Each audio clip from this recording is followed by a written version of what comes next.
Beyond Type 1, and it's a subject that's near and dear to my heart because I am type 1 diabetic. So we kind of just trying to put information out there and make people understand, that through Beyond Type 1, and you can go, you can get screened and get the information that you need, so you can go in and get checked, before something drastic happens. So obviously it's important to you and Christian. What do you, I guess first of all, what do you guys do? And what kind of things do you use help for people for as well? Absolutely. So Beyond Type 1 is a nonprofit organization by Nick Jonas in 2015. Have you heard of him? Yeah, absolutely. He lives with type 1 diabetes as well. And what we do is we provide people with living with diabetes, individuals living with either type 1 or type 2 diabetes, the information, resources, programs that they need to be able to thrive while living with diabetes. And so what we're doing today and this week is kicking off a new initiative with the NFL Alumni Association called Huddle for Diabetes, where we're trying to get everyone aware of the warning signs of diabetes. What we know is that more than 300,000 people have lost their lives unnecessarily to type 1 diabetes because people just were not aware of the signs. Diabetes diagnoses are just constantly missed because they can be so innocuous, right? So as DeAndre shares his story, there are frequent urination, extreme thirst, like you just cannot, drink enough water, right? Exhaustion, things of that nature. I'm feeling like I missed one. What's the other one? Excessive weight loss. Excessive weight loss. And so we talk to the community about these signs. We want everyone to be able to recognize them. If people can see them, particularly in type 1 diabetes, you can reduce the amount of people who end up getting diagnosed in the hospital close to death, really. People can lose their life very, very quickly. And this happens to young people. The most common age of diagnosis is 13. Although it could happen to anyone, 50% of diagnoses happen to folks who are adults over the age of 18. So everyone just needs to be aware and be able to recognize these signs. And if we can do that, we can save more lives and help people really be able to thrive and live their best life like DeAndre is doing with I was going to say, I'm not to pry personally into your situation, but I guess how does it affect your life? Yeah, so and kind of one of the reasons why I wanted to join this initiative is to let kids know, for the most part, that as long as you stay on top of it, as long as you manage it well, there's nothing that you can't do. You can still go and achieve whatever dreams and goals that you have. I'm going on year 9 in the NFL, going on year 10 in the NFL. Living with it.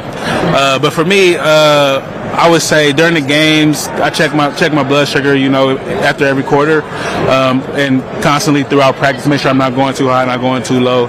As an athlete, I already, pay close attention to my diet and stuff like that, but even more now, so, with the diabetes. So, I wouldn't say it's a drastic change, in my day-to-day life, but just a little something else that you got to pay attention to. What made you want to be an advocate?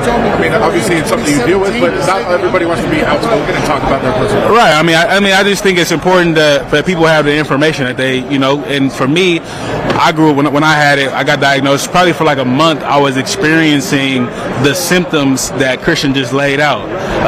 Excessive thirst, excessive urination, was losing weight and things like that, like fatigue. And at the time, I'm thinking I'm 14, I'm healthy, I'm playing football. At the time, I didn't, diabetes never came into my my mind at all.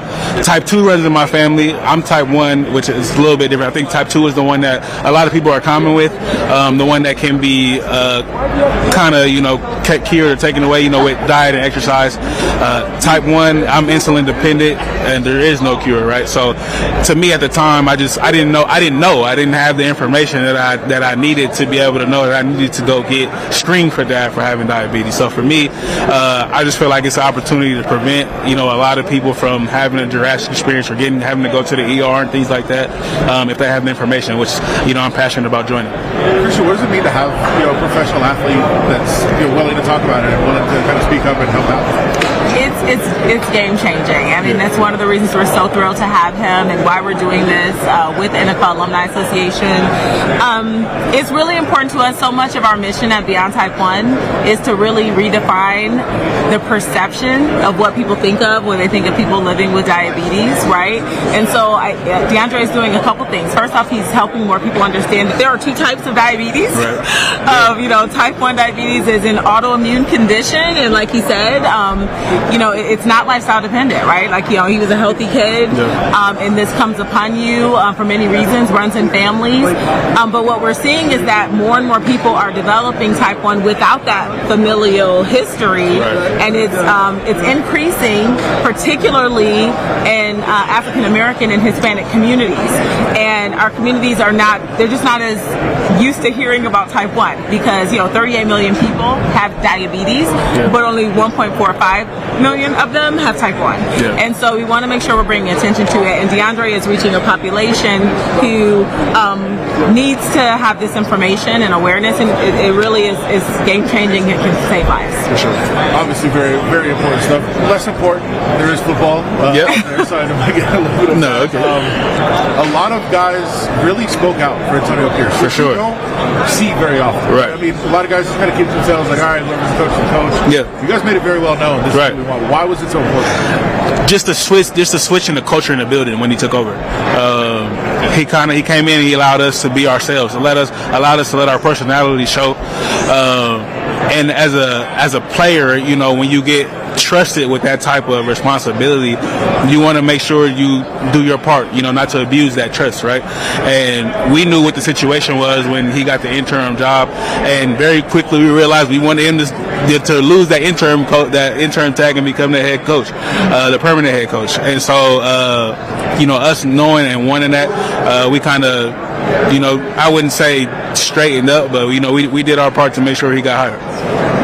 You, I believe, are a free agent now. Yeah. What is your plan? Have you talked to the team? I mean, they just had a GM change and everything, so there's probably a lot of moving pieces, but what's your status? There's a lot of moving pieces for sure. Excited to see, you know, what happens. Would love to be back, you know, with the Raiders. Got a good relationship with Tom Telesco. He was the GM when I was on the Chargers, stuff like that. Of course, love AP. I stood up for him just like everybody else did, so would love to be back and be a part of this for sure. How much have you, I mean, obviously you have your situation to worry about, and not worry about, but to think about, but you're following the offensive coordinator search, and you studied Luke Getsy at all? I like Luke Getsy's offense a lot. I actually, before I signed with the Chargers, the Bears were, you know, how the free agency thing goes. I took a visit to Chicago and stuff like that, and was able to talk to Coach Getsy a couple times. Great guy, and love his system, honestly. A very quarterback-friendly system, I feel like. I'm excited to see, you know, what he does with all the pieces and stuff like that, and, you know, hope I get to be a part of it for sure.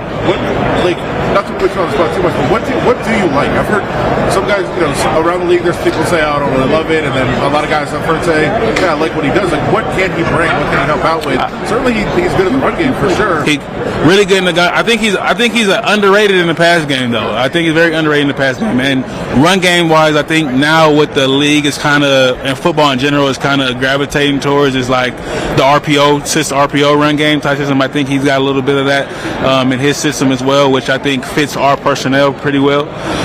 And then pass game wise, I mean, I think I'm going to be on record saying we had one of the deepest receiver rooms that I ever been a part of last year, you know. And for various reasons, I feel like we didn't get to maximize our potential last year. And I'm excited to see that happen. Also, a super non-diva wide receiver. Yeah, for sure. Like a lot of wide receivers get a bad rap for the arrogance and things like that. Yeah, we just guys that go to work. You know what I'm saying? Go to work, do our job, show up, and put our best foot forward for sure. The league doesn't want kick returns in the game anymore. Right. They want them out. It's awful. Like how much is that for somebody that can make a living on it? I mean, that's kind of my whole job. So, I mean, don't get me wrong. I'm all for player safety. You know, I think that's what the league is trying to do. You know, a lot of injuries happen to take place on that play. Hold on, I'm gonna stop. Do they? Because the league says they do, but there are other people that say, you know what? Show us the study of that, because I think you're just making that up. I think from the outside looking in, it's because it's such a high collision play. You know, you got a 50-yard head start, and you're running full speed and hitting somebody else. Like it looks dangerous, high collision. And I don't know the numbers behind it per se, but like I'm saying, I do support the NFL trying to promote player safety. I don't think we need to get rid of kick return. My personal opinion, and I say that with a little bit of bias because that's my job. But I think there's ways to go about it where it's not as drastic as it is. The last thing we've been asking a lot of the Raiders players we're talking to, Chiefs logos all over your locker room. Yeah, it's a little tough. I'm not gonna lie, it's a little tough. Though, yeah, they in our facility all week and stuff like that. But those guys more than deserve to be in that game, man. And I'm rooting for those guys. I don't really care who wins the game per se.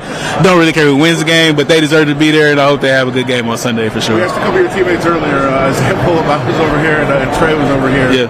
What's the lesser of the two evils? Because they are both evil for you guys. Yeah, we got Niners rivalry, we got Chiefs rivalry. I would say the Chiefs one is more prevalent, to us and to Raider Nation. We don't play the Niners all the time. We play the Chiefs twice a year. Those were some nasty practices this year, though. Yeah, it was. That was a fun week when they came out here for sure. Fun week. That was a fun week. I liked it a lot.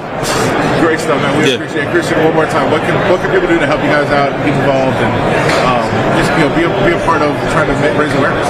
Absolutely. So DeAndre is an ambassador for Beyond Type 1, and he's taking in that role to raise awareness. And so folks can visit our website, beyondtype1.org, and they can actually sign up to be an ambassador too. And so in their own sphere of influence, they can raise awareness in the science. We'll send them out free resources, and together we can really help to save lives. Yeah, awesome. Thank you so much. Appreciate you guys. Appreciate you guys. Enjoy this experience out here. Oh yeah, definitely. A lot of craziness. crazy. Thank you so much. Yeah, appreciate y'all for having us. Thank you. Right. Okay. Good to go. Great stuff here. Thank you. We're gonna continue from Radio Row in a little bit. Tune in all day as we keep popping in live and bringing you the best of Radio Row from your Super Bowl 58 at Mandalay Bay. Did we lose our people? Thank you so much. Thank you. Appreciate you guys. Thank you. Thank you for waiting.